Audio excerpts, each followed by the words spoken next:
We all know the classic story of Christmas, right? A jolly man in a red suit, presents for good kids, twinkling lights, and cozy sweaters. It's the season of joy, peace, and goodwill. But if you peel back the layers, you'll find the holiday season wasn't always so bright. Long before Santa Claus was the face of December, the darkest nights of the year were ruled by other, far more terrifying beings. These were figures of judgment and primal fear, whose stories were so unsettling they were pushed into the shadows, overwritten by tales of saints and elves. These are the 7 forbidden figures of Christmas, until now. Number 7, Mithras, the sun god born from a rock. Kicking off our list is a figure whose connection to Christmas is hiding in plain sight, the date itself. On December 25th, many Romans celebrated a major holiday called Dies Natalis Solis Invicti, the birthday of the unconquered sun. This festival, established by Emperor Aurelian, honored the sun god Sol Invictus. But another popular faith shared some startling similarities, the cult of Mithras. Hailing from Persian and Roman traditions, Mithras was a god of light and order, worshipped by soldiers in secret underground temples. His followers believed he wasn't born in a stable, but sprang to life from a solid rock, armed with a dagger and a torch. While the link between Mithras himself and a December 25th birthday is debated by scholars, his story ran parallel to the sun gods. So why is he forbidden? As Christianity grew, it faced rivals, including the popular sun-worshipping festivals of the Roman Empire. One of the leading theories for why Christmas is on December 25th is that the early church chose to place Christ's birth on the same day as the popular Sol Invictus festival. Instead of fighting it, they absorbed it. As a result, the once popular Mithraic mysteries faded away, and Mithras became a ghost in the machine of Christmas, a figure whose season we might still be celebrating, even if we don't remember his name. Number 6, Saturn, the god of chaotic revelry. Long before our polite holiday parties, there was a week-long, no-holds-barred festival of pure chaos known as Saturnalia. And presiding over the madness was our number 6 entry, Saturn, the ancient Roman god of agriculture and time. His festival, held in mid-December, was a tribute to a mythical golden age when gods and mortals lived in total harmony. But this was no silent night. Saturnalia was a festival of total inversion. All work stopped. The social order was flipped on its head. Slaves were served by their masters. Gambling was fair game. And everyone swapped their plain togas for colorful, festive clothes. Homes were decorated with greenery, and people exchanged gifts. But there was a darker side to the fun. The festival was known for heavy drinking, and public entertainment sometimes included violent gladiatorial contests.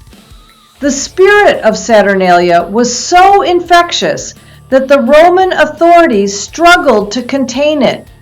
As Christianity spread, it couldn't just erase a week of feasting and gift-giving. While it's an oversimplification to say Christmas is just a renamed Saturnalia, many of its traditions, like decorating with evergreens, giving gifts, and a general festive atmosphere, found a new home within the Christmas celebration. Saturn's festival was forbidden, but its chaotic echo lives on. Number 5, the Perchten, the demonic horde. Now we head north into the snow-covered Alps, where the veil between worlds is said to thin during the 12 dark nights between Christmas and Epiphany. This is the domain of our number 5 entry, the Perchten, a monstrous horde of spirits from Alpine folklore. The Perchten are split into 2 groups. You've got the Schön Perchten, or beautiful Perchten, who bring good luck. But the ones that earned a spot on this list are the Schlecht Perchten, the ugly Perchten. These are horrifying beasts with fur, fangs, and twisted horns. Their job? To wage war on the evil spirits of winter. During the darkest nights, known as the Rauhnächte, villagers would hold Perchtenläufe, or Perchten runs, donning grotesque masks, clanging bells, and making a huge racket to scare away the darkness. As you can imagine, the church wasn't a fan of these noisy, pagan-esque parades. Masked processions of demonic-looking figures were seen as a challenge to Christian authority. For years, officials tried to ban the Perchten runs, but deep in the isolated valleys, the traditions held on. The Perchten represent the raw, untamed power of folklore, a wild winter exorcism that still rings out in defiance of the long, silent night. Number 4, Krampus, the Christmas devil. Of all the dark figures on our list, this is the one who has clawed his way back into the spotlight. Krampus. Coming in at number 4, Krampus is the infamous Christmas devil, the dark companion to St. Nicholas. While St. Nick rewards the good kids, Krampus has a very different job. His name comes from the German word Krampen, meaning claw, and he's not afraid to use them. Thought to have roots in pre-Christian Alpine traditions, Krampus is a terrifying sight, a towering, horned beast covered in dark hair, with cloven hooves and a long, pointed tongue. He carries birch branches to swat naughty children and a basket on his back, not for gifts, but for dragging the worst offenders away to his lair. On December 5th, or Krampusnacht, he stalks the streets, rattling his chains and terrifying anyone who's been bad. Krampus is the definition of a forbidden Christmas figure. At different times, the Catholic Church and even 20th century governments tried to suppress Krampus celebrations, viewing them as a corrupting, demonic influence. Yet, he survived, kept alive in remote villages. Today, Krampus is making a huge comeback, a welcome antidote to the sometimes overly sweet version of the holidays. He's a terrifying reminder that Christmas once had teeth. Quick pause, because if you're still watching right now, you're exactly the kind of soul these legends were meant for. If you're enjoying uncovering the darker side of mythology and forgotten folklore, make sure you're subscribed. These stories don't get told often, and some were buried for a reason. And while you're here, tap the like button. It helps keep these forbidden legends from disappearing into the shadows again. Now, let's continue. Number 3, Frau Holle, the weather-making crone. Digging deeper into Germanic folklore, we find a figure of incredible duality, Frau Holle. Sometimes known as Hulda, she is a figure of the hearth and home, and many folklorists believe she may be a remnant of a pre-Christian goddess. She's a true force of nature. When it snows, it's said Frau Holle is shaking out her feather bed. She appears in 2 forms. To the hardworking and kind, she's a beautiful maiden who rewards them with gold. But to the lazy, she appears as a horrifying old hag who brings misfortune. Frau Holle is the great inspector of the home. During the 12 days of Christmas, she roams the earth, checking to see if all the year's spinning is done and if the house is tidy. If not, you're in for some bad luck. As a powerful female figure, Frau Holle was viewed with suspicion by the rising church. Christian scribes often recast figures like her as wicked witches who consorted with spirits. Her role as a guardian of domestic arts was twisted into a terrifying obsession with chores. She was forbidden because she represented a powerful pre-Christian feminine spirituality.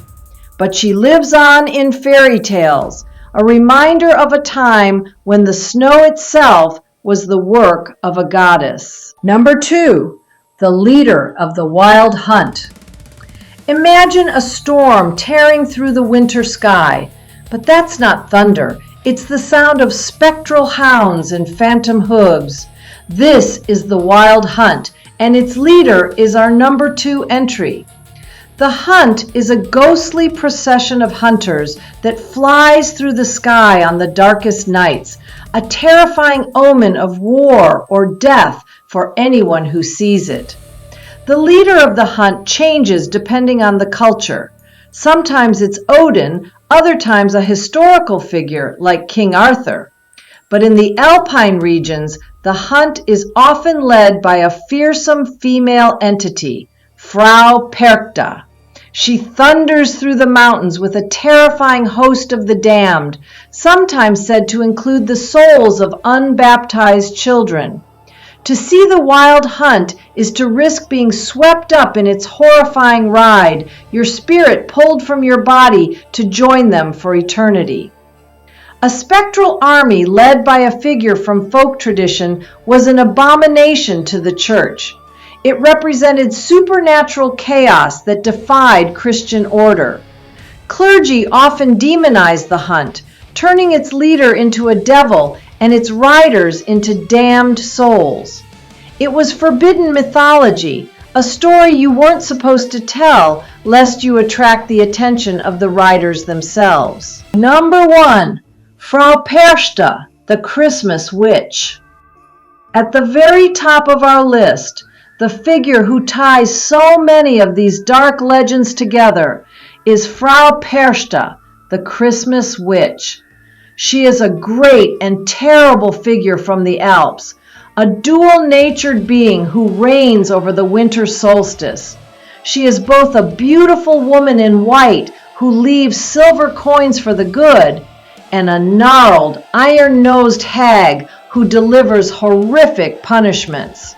During the Rauhnächte, the 12 nights between Christmas and Epiphany, Perchta stalks the countryside to inspect homes and judge the year's work.